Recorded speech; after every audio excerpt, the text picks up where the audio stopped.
Hi friends, आज हमारे पास आई है फैशन ओल्ड मॉडल की गाड़ी और इसके पीछे के व्हील में से खट खट की आवाज़ आती है।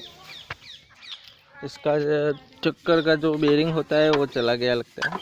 पहले खोल के देखते हैं कि क्या हुआ है।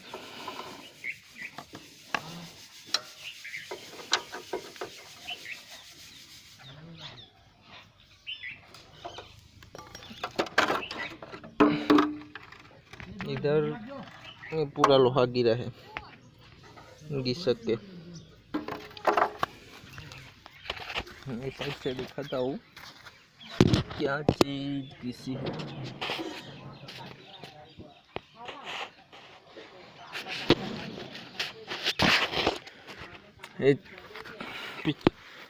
पहले मैं खोल के दिखाता हूँ कि क्या घिसता है, तो पहले खोल लेता हूँ। चलो, तो अभी आप देख सकते हो कि चक्कर का पूरा बेरिंग निकल गया है और ये पूरा बाहर आ गया है इससे ही।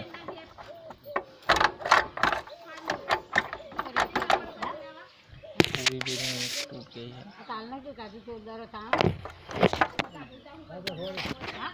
अभी एक देख सकते हो कि हाफ एक्सल में बेरिंग का आधा टुकड़ा फंसा हुआ है और इधर पूरा घिस गया है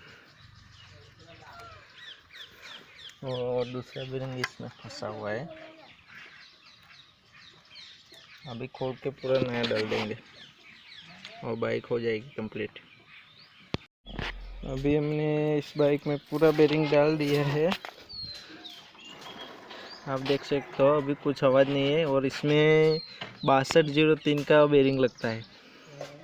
अभी नया डालना पड़ा है हमको, पूरा फेल हो गया था तो कंप्लीट हो गया है। तो चलो बाय।